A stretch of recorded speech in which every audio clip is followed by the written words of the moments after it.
Hello, and thanks for listening to the Conscious Diva podcast. I'm Tatiana, and today's episode is world renowned mind body healing expert Brandy Gillmore.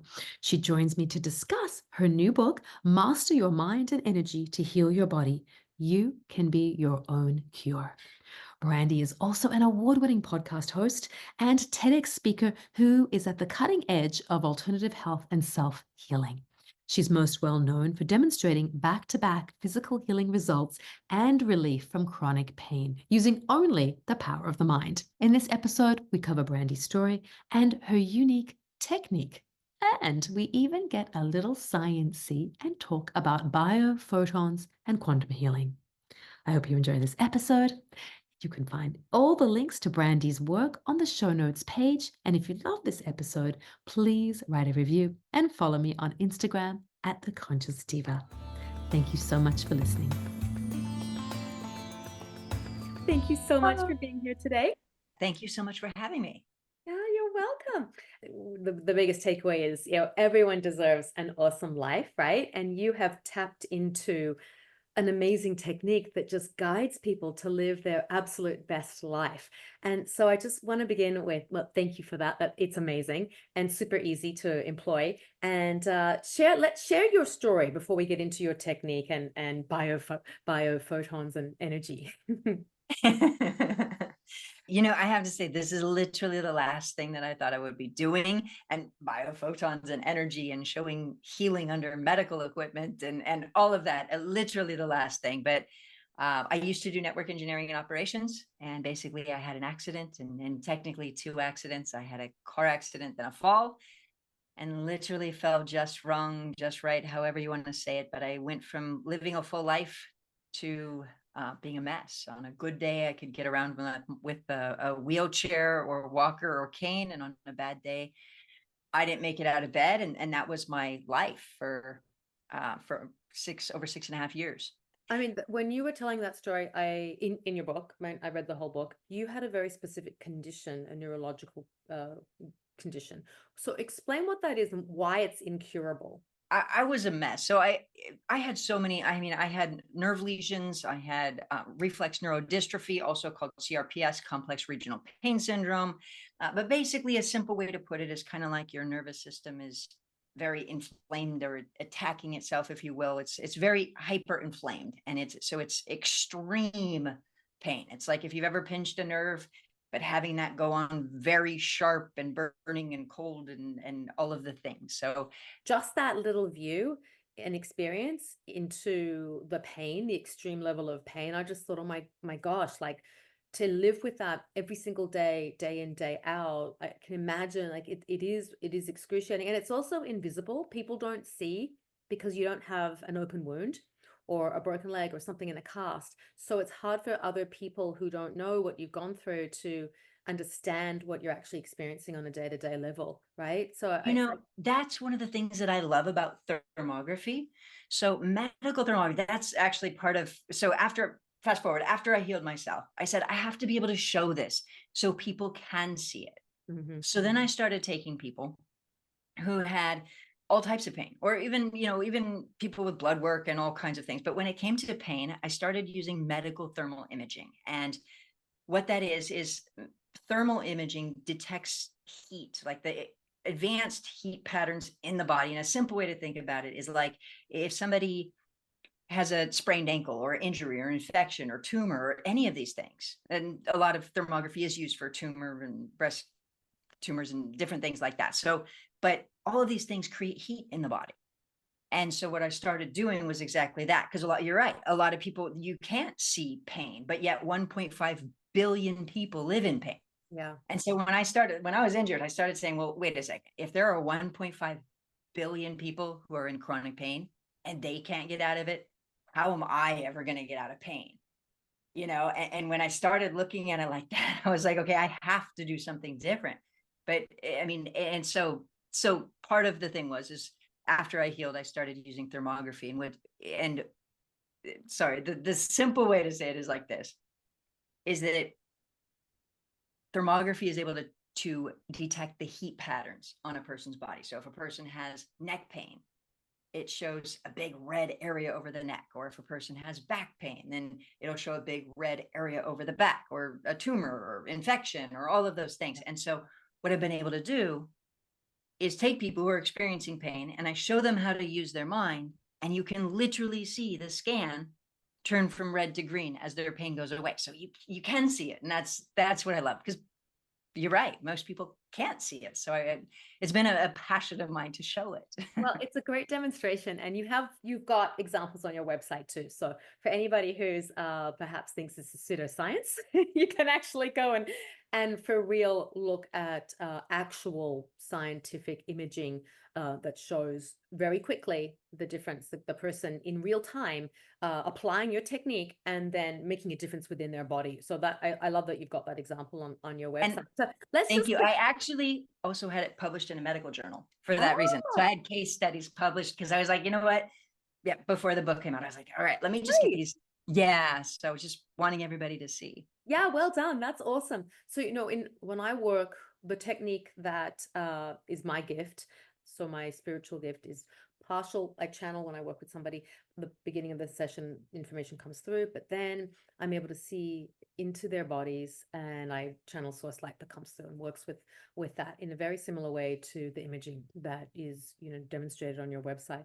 And it's actually fascinating for me when I witness the transformations that are occurring in someone's body from shifting energy and shifting light and pinpointing old stored energy and old stored emotions, and where they're resting in the body and creating that inflammation that in most cases happened earlier, way decades earlier in their life, that now have compounded as a result of other situations or other things, or even an accident, but definitely all connected to emotions. So that's one of the reasons I loved your book. So let's backtrack and talk about how you found out. Like, how did you discover this? I know you say in your book you went through many almost metaphysical and spiritual experiences, or modalities, I should say, that you employed to really try to figure out how to heal yourself.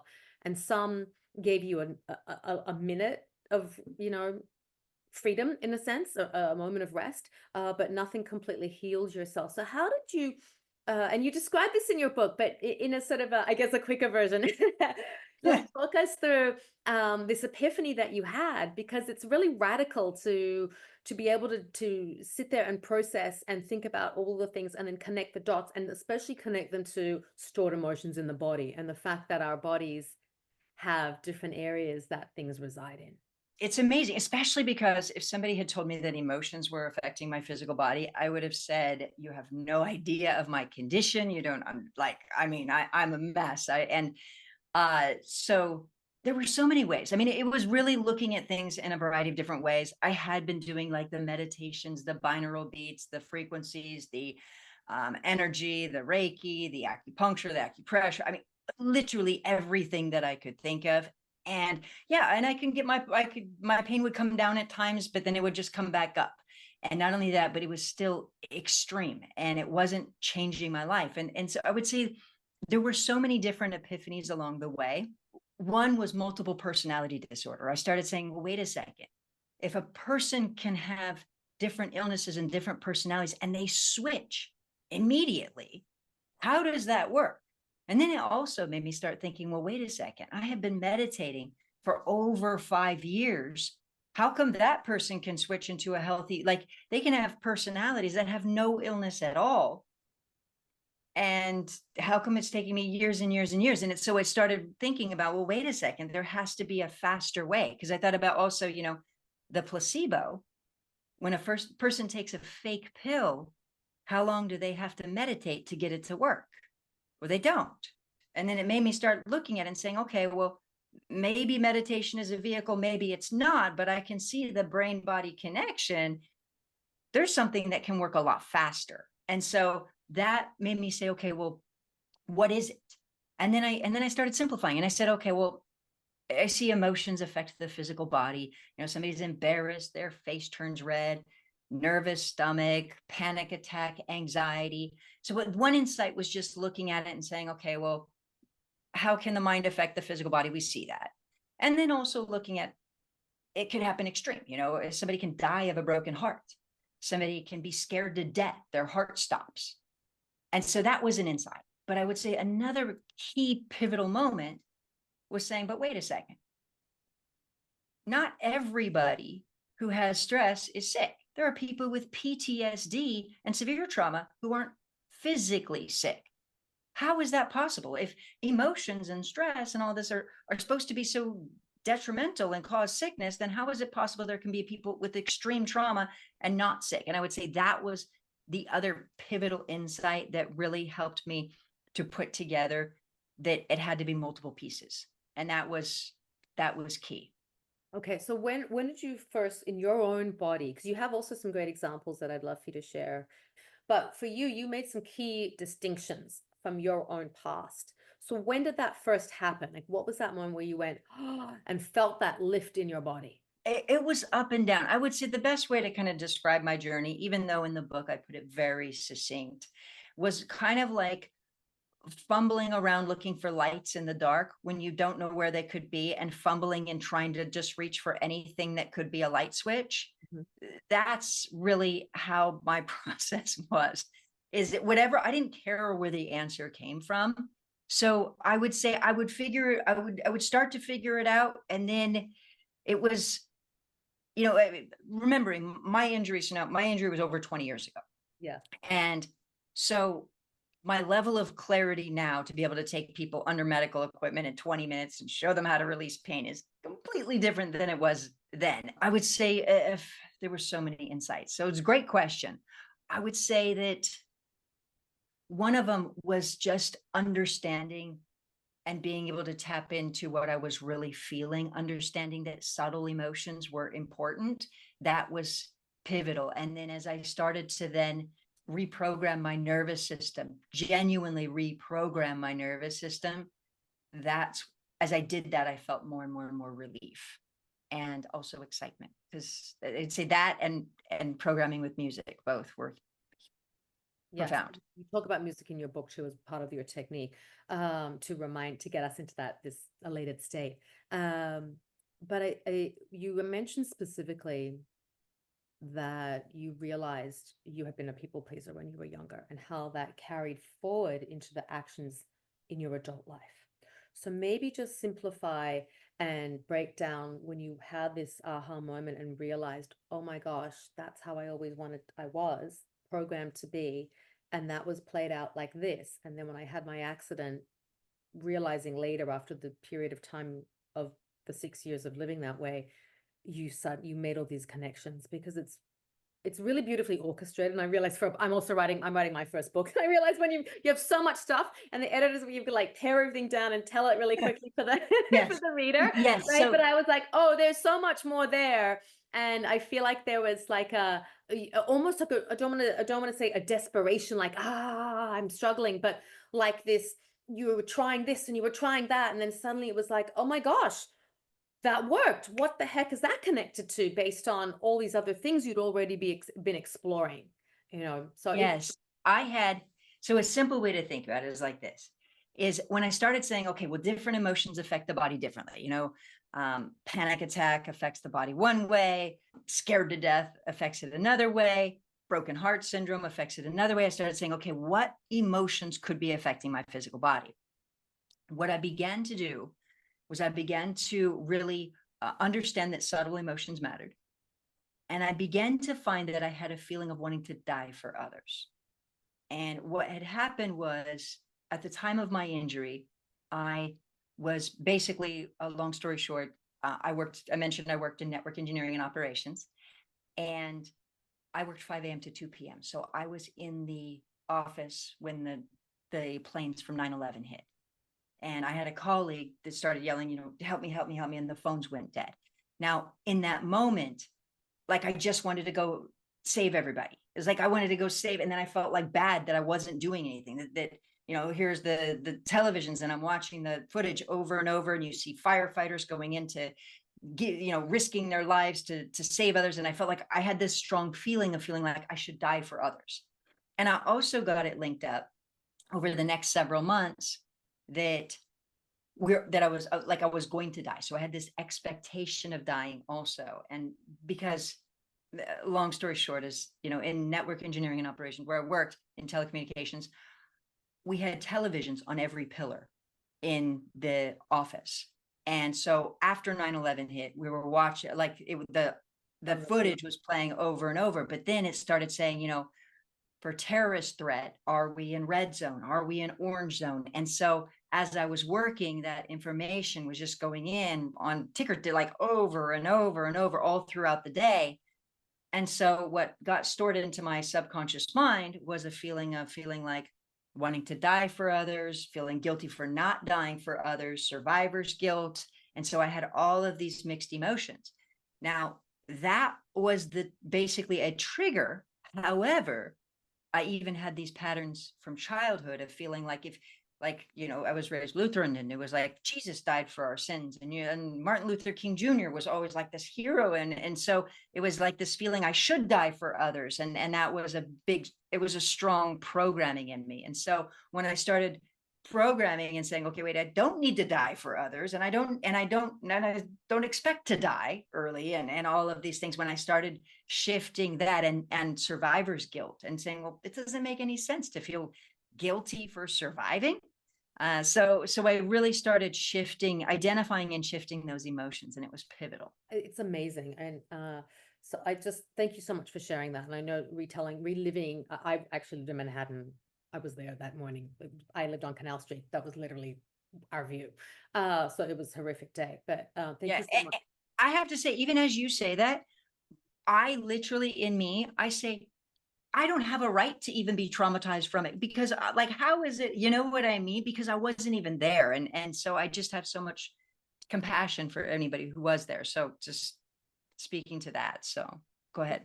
Thank you so much for saying that. And, I would love for you to share the experience of, just give a couple more examples of Amy, who you write about throughout the whole book. And she was a great example to use because, again, it shows the link of how her childhood experiences with emotions carried through her adult life. And I thought you wrote that so beautifully because it was a great example of truly how our mind-body connection operates from a place of emotions, or can operate. So if you can just share that example or her story. Exactly. Absolutely. So with Amy, and Amy's not her real name. So Amy's like, it's a little bit, but yeah. So basically in her case, she came in, she had a torn rotator cuff.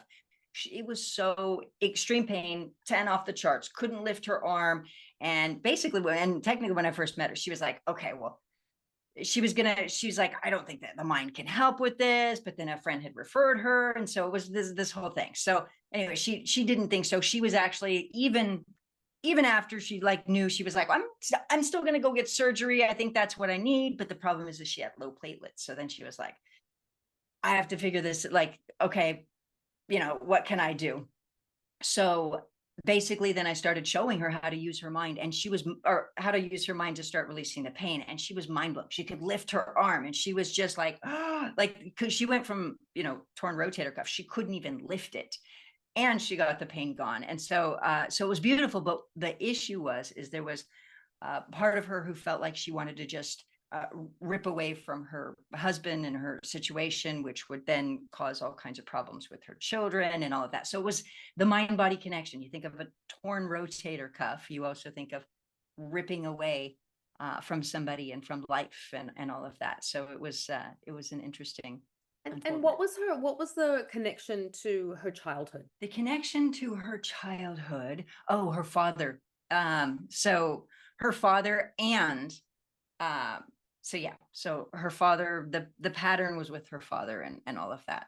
And you might hear me lightly speaking about it. It's because as I say in the very, very beginning of the book, I never want to reveal anybody's real identity. So I'm like, okay, well, let me not say too much, but it was, we've heard before in psychology, we know patterns breed more of the same. So we've heard before, maybe if a woman has an abusive father, she might leave him and find the abusive boyfriend, boss, spouse, etc. So that pattern can continue. And we know that in psychology, Freud's work, I mean, we can look at repetition, compulsion, reenactments, attachment theory, all of that. So we know that patterns breed more of the same. And so Amy's situation, she had felt very unloved in her childhood, and the pattern repeated itself. Now, one of the tricky things, and one of the reasons I actually use this, is because a lot of times people think if they have a pattern, that it can't be a pattern, it's got to be somebody else, because they might be loved somewhere else, meaning that, like with Amy's example, she felt unloved from her father, but very loved from her mother. And so as a result, it, like in her life, her family, it was an absolute love fest. She was so loved by her family and yet felt so unloved by her husband and also by her dad. And so a lot of times what happens is it's hard to recognize these patterns, because then we go, no, but I'm so loved by everybody else, but not you. So it must be, you must be the problem. And so she didn't realize and recognize that there could be a pattern there. And so I think that that's one of the things that's very profound about how the mind works, and how patterns repeat themselves even when we don't realize it. And what I also found amazing about that particular example in the book is that you also stumbled upon a manifestation technique. So not only did she heal her body, but she actually manifested the sort of the husband, or the situation, I guess, this ideal situation that she had been wanting. And once you helped guide her through using your technique, and she was able to heal, she was able to then call into and align with these other beautiful gifts that she really wanted for her life. We'll get to the technique in a minute, because I would like for you to just share. There's a couple other examples. Maybe there's a man named Diego who had headaches he was experiencing after his wife passed away. I think you have it in the story. What was his story?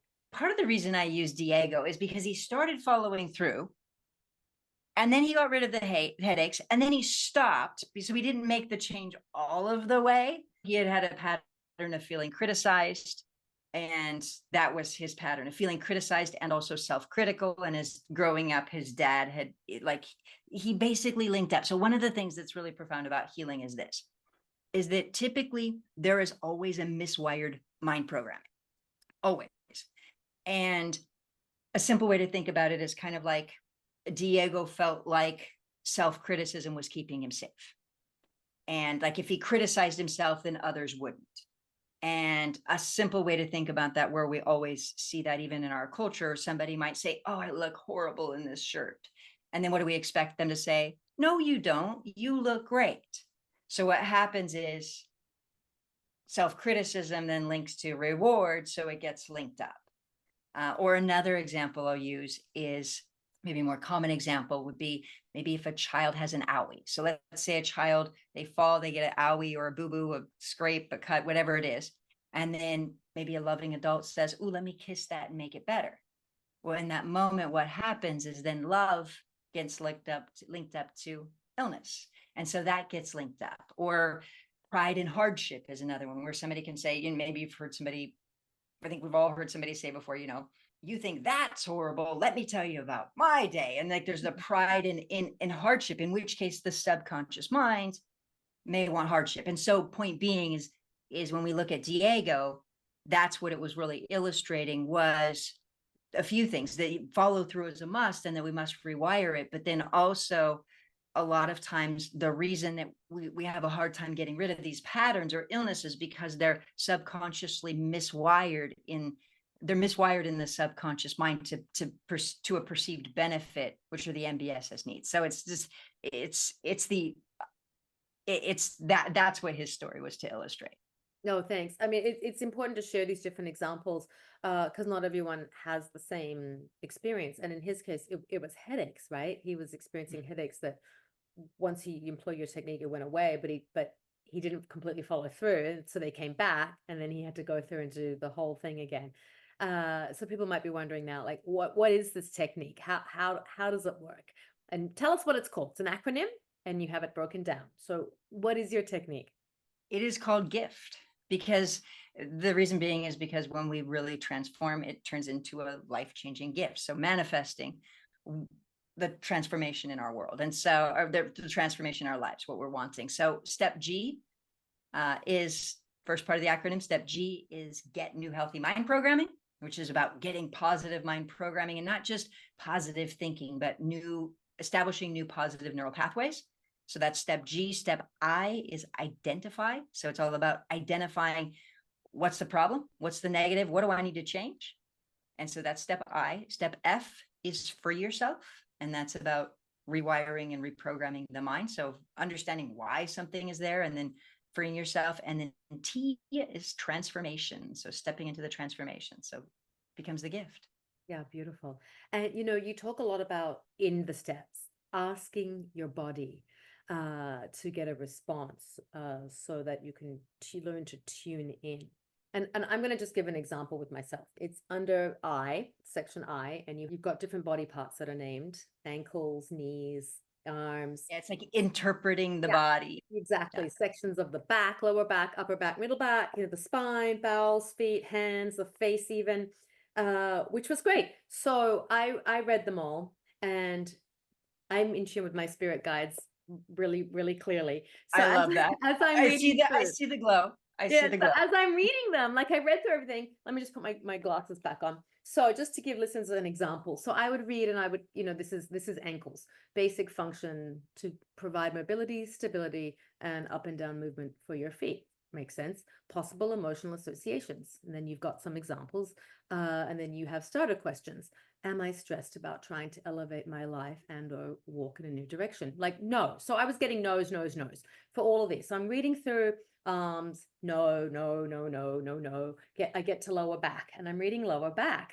And I'm like, so lower back, basic functions to support and stabilize the weight of your body. Possible emotional associations, emotions regarding things that support and add stability to the foundation of your life, such as work, home, finances, and family. So I'm like, okay, yep. And then starter questions. Am I feeling unsupported at home or at work? No, got to know. Do I find myself getting mad at or feeling guilt towards those who are supporting me? And I got a yes. And I was like, huh, really? So then I keep reading. Do I feel stressed towards the things that are supporting me in my life, such as job uncertainty? No. Then I had and then I got a yes to this one. Do I feel financial worry or guilt for having too much money or too little, or do I lack integrity with money? I got a yes to that, and it was the integrity with money, which my book I relates to actually, interestingly. And then, Interesting. yeah, and then I had the last example question is, do I feel unsupported, as though I have to do everything myself, in brackets, even if it's not true? And I got a yes to that. So I sat back and I was like, really? Okay. Then I asked myself, my higher self, what are those connections? Why did I get such strong yeses when absolutely everything else and all the other parts of the body were no's? What is this? And then I was able to go back into a time 12 years ago when my father had a major life altering stroke. We moved countries. My husband was traveling constantly. Our children were little. And I literally felt unsupported. I felt like I had to manage and do everything on my own, take care of all of the things that were going on, and other stuff. And it hadn't occurred to me in recent years, where I've actually had some lower back pain, and just kind of put it to, oh, we need a new mattress, or, oh, I haven't done enough yoga this week, or like I haven't moved my body enough. And even though I work as in healing, it had never occurred to me, maybe there's something I needed to explore within myself. And whenever I have a podcast guest with a book, I always read the books, because I'm always like, there's always something you can learn from people. There's a reason this book is successful. They're doing what they're doing, and they're doing it really well. And so I always read them, because I'm like, who knows what's in the body that we have not made ourselves aware of yet. So anyway, so I did this, and then I applied you have the other technique, and it was from Amy. She wrote out a sentence, her sort of feeling sentence, her statement. And I just emulated similarly what was there, because I thought, oh, this is a nice example. I just changed a few words. And then I changed my, I feel loved. I feel supported. I wrote, I feel supported and I feel loved.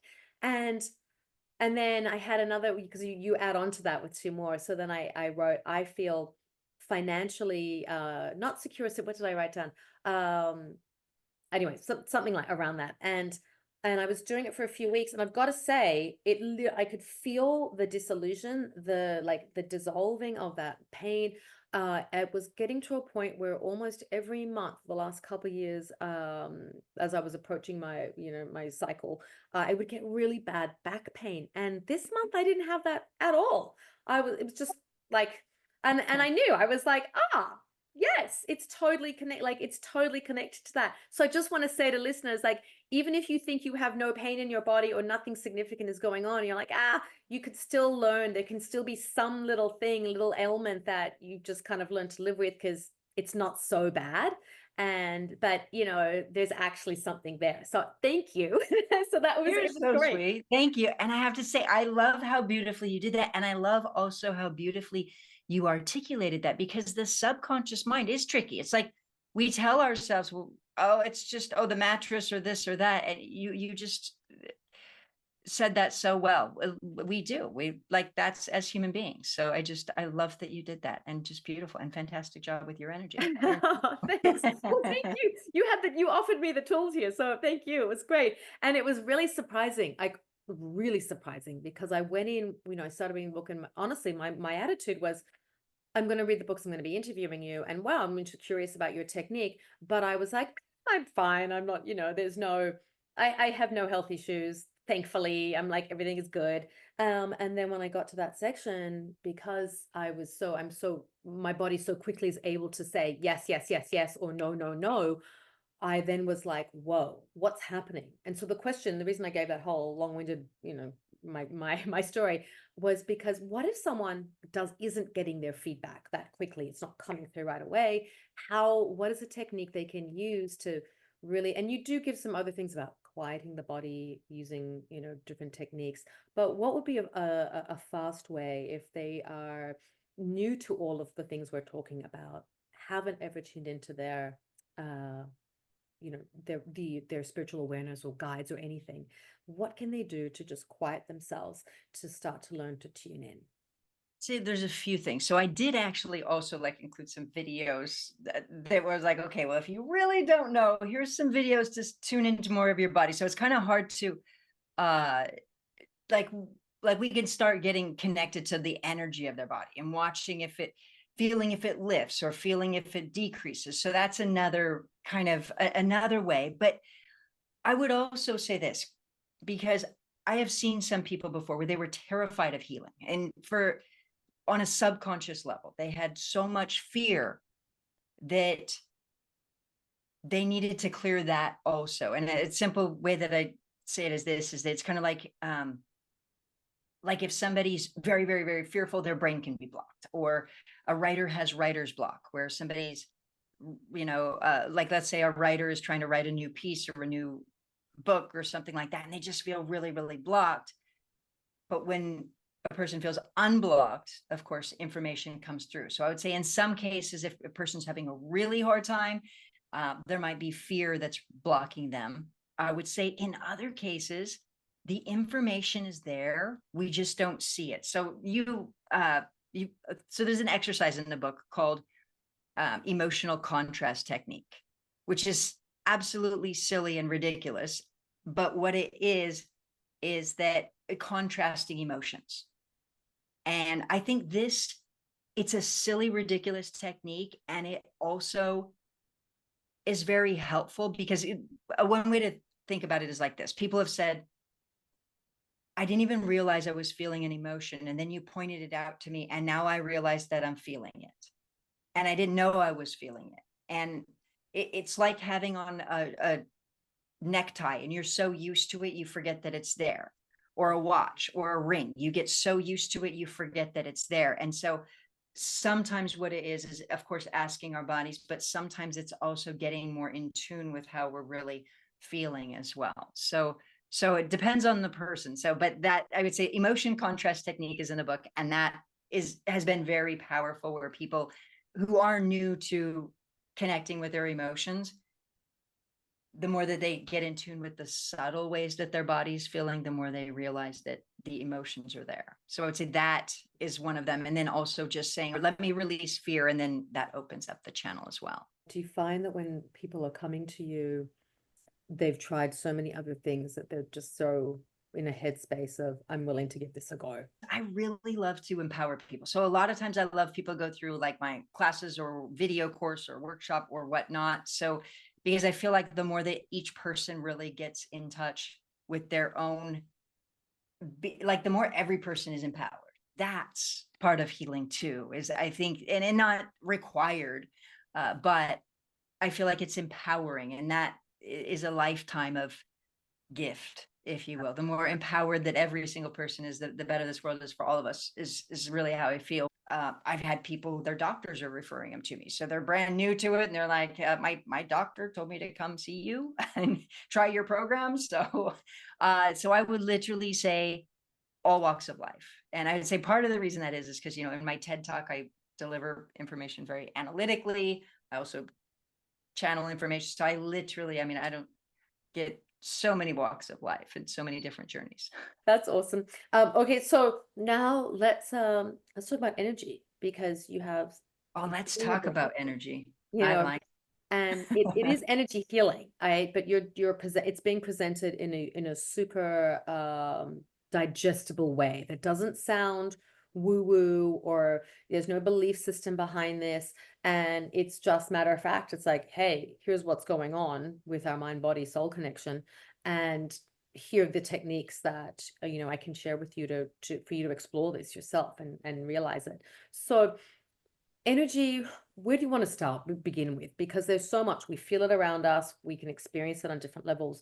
But you did some great research with photons. And there's a lot of other energy healing modalities that exist out there. See, But can we start there? Yeah, 100%. This is what's tricky, right? And this is the reason that I kind of do it, but don't call it energy healing, is because so our minds have the ability to shift the energy of our bodies, right? That research has proven that. And kind of just to back up just a bit, like a lot of people think energy is just woo woo. Of course, people here know. Yeah, they know, they do. They think it's pseudoscience and it doesn't work. It's in your imagination.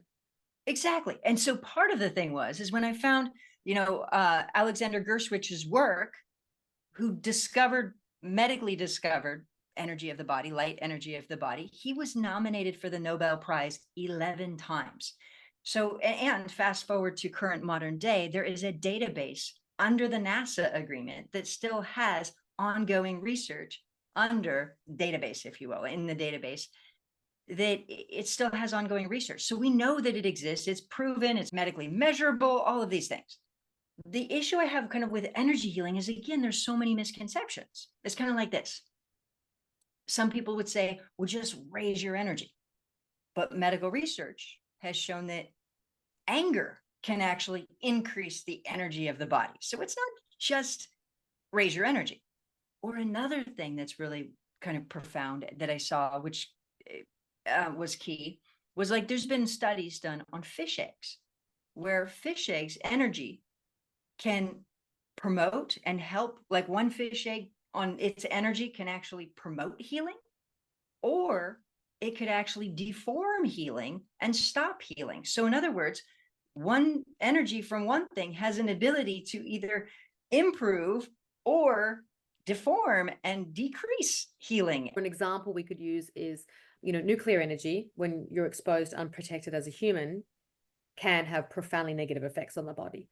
But then when there's something else energetic going on, when it's a modality that's meant to help the body, maybe using bioresonance, that can actually be a positive way it supports the body. Energy then supports the body in a positive way, because the bioresonance is actually working in harmony with cells. There's so many, yeah. And it was fascinating. On a quantum level.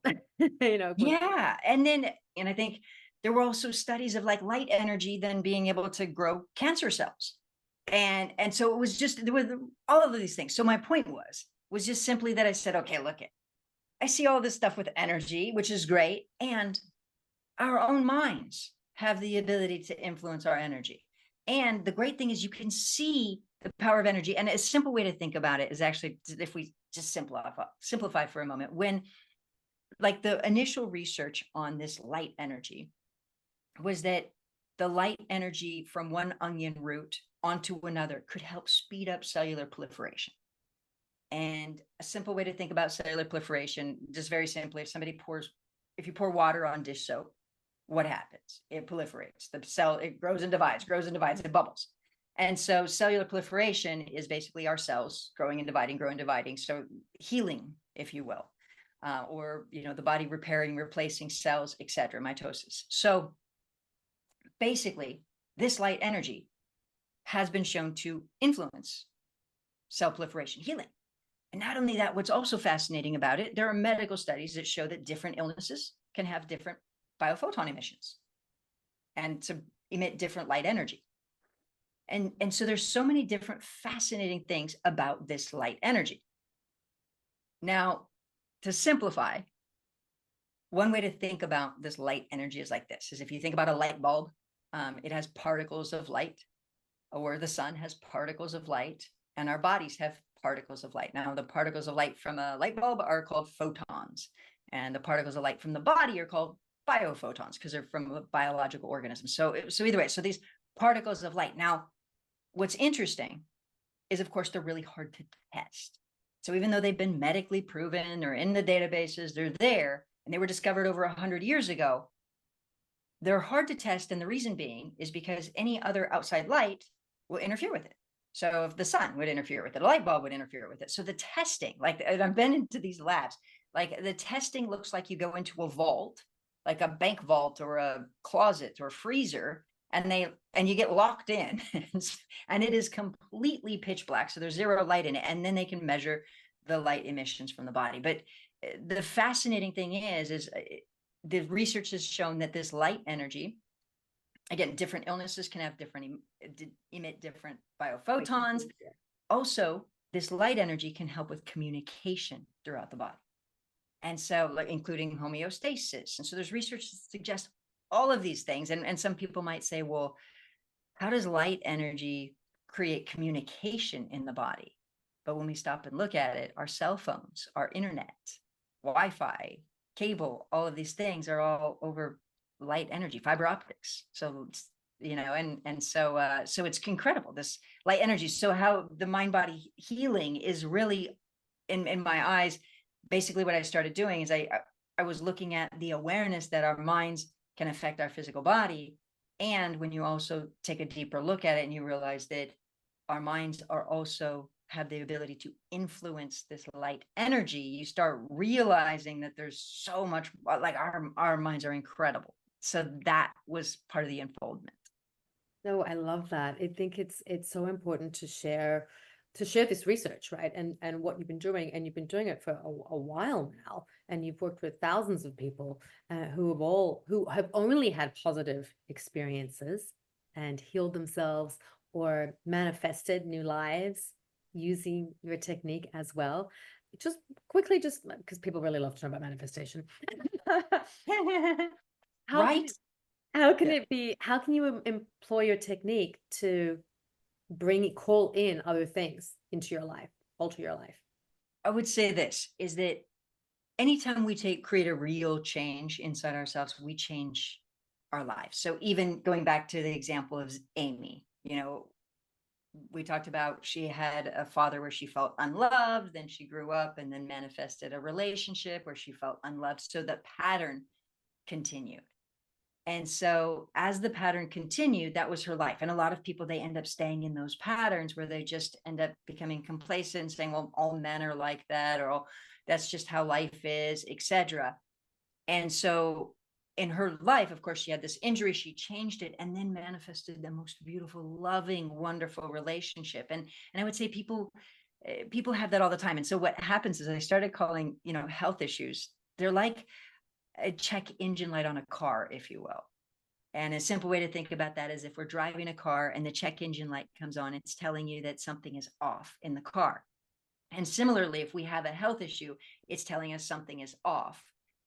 And when we address it and we change the pattern, we literally change our lives, whether it's love, money, support, feeling success, self-criticism. I mean, even if we take the pattern of self-criticism, if it's affecting somebody's health, and we say, imagine who they become if they're criticizing themselves for the next 40, 50 years of their life, or instead they're feeling confident and good about themselves for the next 40, 50 years of their life. How different is that life? How do they feel different? Who do they become? What? And so on every level of manifesting relationships to also who we become and the way we feel and the happiness and the love and the connection. And I mean, I've seen people manifest money, relationship, business, all kinds of things. And so I think, when we change ourselves, we really do just change our lives in the most beautiful way. And it sounds like that. Like I loved the technique you describe in here. What I thought of initially was the mind movies technique from years ago, the book The Secret. And the mind movies technique isn't just from that book or that film. A lot of different manifestation coaches sort of teach a technique where you close your eyes, you imagine seeing yourself on a screen of some sort, whatever it is, cinema screen or television, and it's the life of your dreams, or the life you want to live or call in and align with and manifest, right? But you're not having people do that necessarily. Your technique involves writing, but the key thing that you're using, the word, is feel, as opposed to I am successful or I am healthy. You're like, I feel this way or that. And so, Exactly. right, when you get on that feeling frequency, you actually learn to emanate, and through your various other techniques you have in here. But when we learn to align with that feeling, and literally, and that's what embodying is, right? So Mhm. when we embody these aspects, that's when we can start to actually really experience changes that, You're for so right. real, right? Absolutely. You're so right. And when we think about it for a moment, like you said, when we embody these frequencies and these feelings, that's when we can start making these changes. The other thing we want to keep in mind is a lot of times people are trying to get the vision. And I did that for like 5 years. I was trying to picture it perfect. And even when I thought, okay, my visualizer is broke. And so then I started taking anatomy books and staring Oh at my the gosh. and then you know how if you like stare at the sun, you see like burned images, you close your eyes and you Yeah, see yeah. like spots everywhere. I was staring at anatomy books and then I would close my eyes and see bodies everywhere. And I would be like, my healthy body. That's Wow. and it wasn't working. And I was like, but wait a sec. But then so I realized that I needed to really actually feel the emotions. And then another really insight when we stop and look at it, like even with Amy's dad, she had this father where she felt unloved. And then she grew up and got in a relationship where she felt unloved. Now, when you stop and think about it, we know these patterns attract more of the same. It wasn't that Amy's husband looked like her dad. It was that it felt like. And so the emotional pattern is the catalyst. And so that's why with the power vision, it's making it short and getting in over and over. So I was like, okay, how do I do this different? It's like you go, okay, wait a second.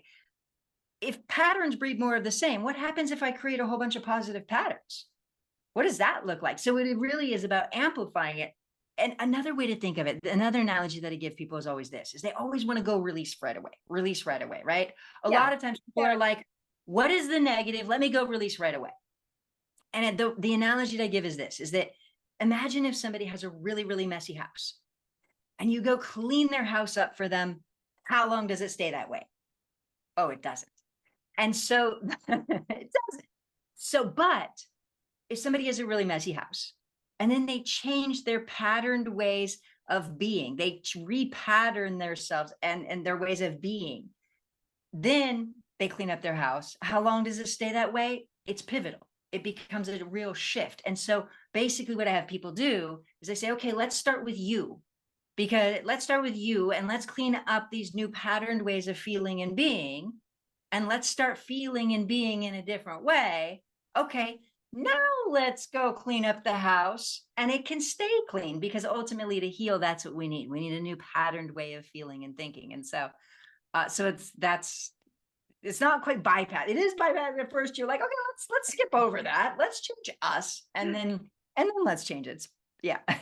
Oh, I love it. I love it. It's awesome. No, you have really created a wonderful technique that's easy to use and makes total sense. And it's like it's super straightforward. It's like, this is what you do. And, why not try it? Like literally, why not give it a go and see what things can shift in your life, right? Like, what do you always like to share when people meet you for the first time? What do you like to share with them about what you do? And what's the biggest thing that your most important thing you love to share from your book? The most important thing I would say above all is this, is that if we stop and think about it, healing with the mind, body, like even it's written in the Bible, even a merry heart is a medicine to the body, ill thoughts will dry the bones. 3,000 years ago ish. So when we stop and think about it, thousands of years, stress affects the physical body. We know that. The placebo, we know that.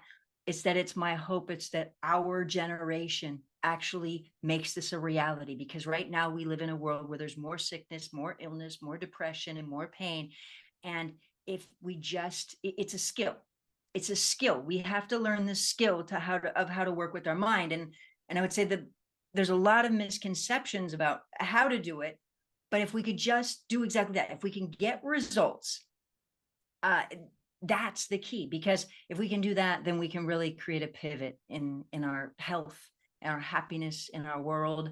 And that really excites me. So that above all, I would say focus on getting real results, following through. Another way to think about it is like the 4-minute mile. You know, it used to be thought that it was impossible for people to run a mile in under 4 minutes.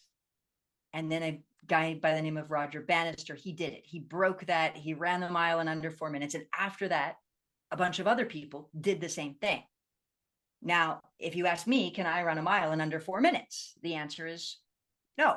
I mean, I can run really fast, but it's a skill. It's something you learn how to do. There's a certain way to breathing and mechanics and all of that.